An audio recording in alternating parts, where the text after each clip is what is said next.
Most customers are going to ask, what's the difference between this one and that one? And the first most striking thing to me that's obvious is that's a good old 10x2 mixer. Okay? Yeah, that's right. No extra line inputs. You got a stereo rev return. Yeah. This is a 10x2, but you have a second set of inputs, line inputs per channel. So this is effectively, you have 10 inputs on the channels, say line in or mic, and you have another 10 line inputs here in the secondary inputs. Okay? That's right. So you have 20 line inputs on a 10-channel mixer. Yeah.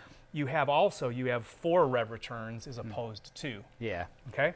Yeah. That's number one difference. Obviously on this one you have a mono rev return and foldback. Yeah. This you have 4 auxes for which would be obviously called the rev sends, and as opposed to 1 which that one had, and then we've got a stereo Q bus, which of course this just has a mono foldback bus. Yeah, so it's you've got a lot more send possibilities there. Yes, you have. Yeah. And although this is a 2-bus console, if one wanted to create more buses for tracking, that you could utilize the auxes to create additional buses. Yeah, yeah. And don't forget also, I mean, because you've got direct outs on, you don't have direct outs on any of this, and you guys have to mod them to do that. Yeah. Of course, group busing can be created in the door quite easily. Sure. As well to make the buses up that you need to. The monitor is much more comprehensive. The monitor is intrinsically a stereo monitor. But it also can do 5.1 monitoring as well.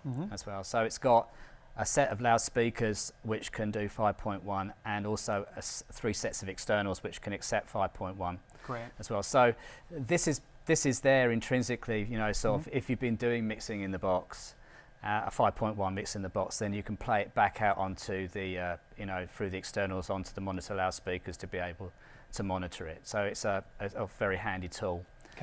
For that. And also you have instead of just 2 rev returns, you have 4 rev returns here. The top set has stereo width control, which is real nice. Yeah. You got that off.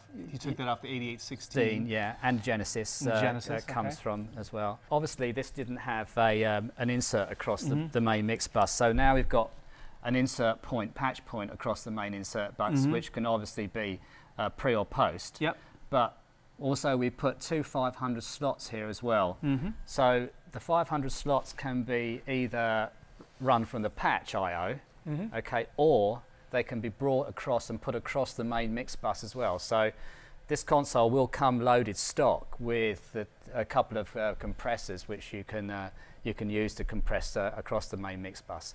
But there are 500 slots, so it doesn't have to be this set of compressors. It could be, a set of EQs or somebody else's compressors if you like that flavor. So the desk comes loaded with 10 1073N stock.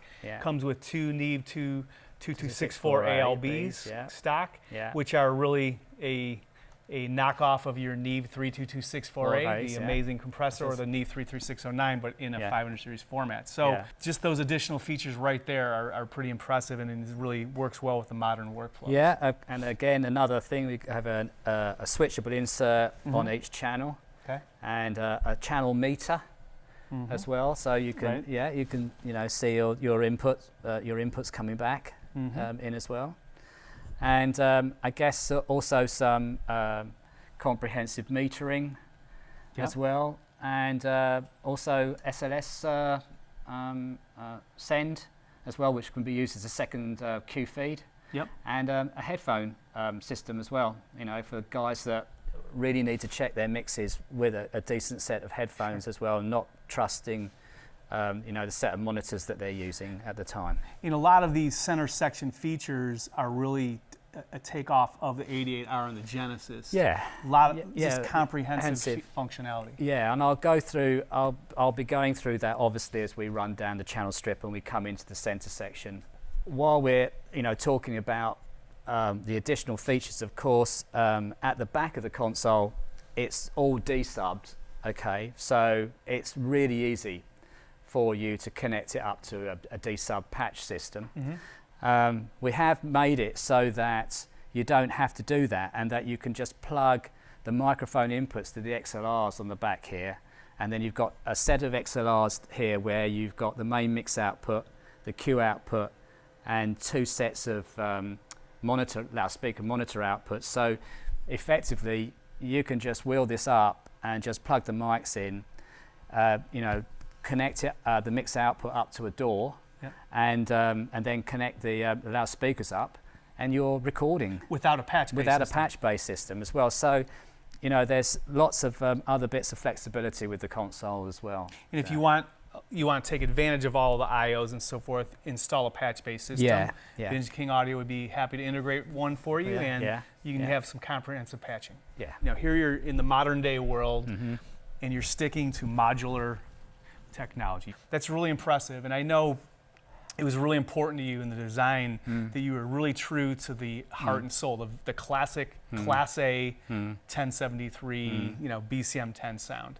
Robin, I want to thank you for coming out to Vintage King Audio. It's a pleasure. Visiting us in Detroit and bringing a BCM10 with you and taking all the time to train our sales team in detail about all the functionality of it, so we can pass that on to a lot of our customers and educate them on how to use the console. So appreciate you taking the time to do all the video and sharing this information with us. So great to see you. Nice to see you. All right, Robin.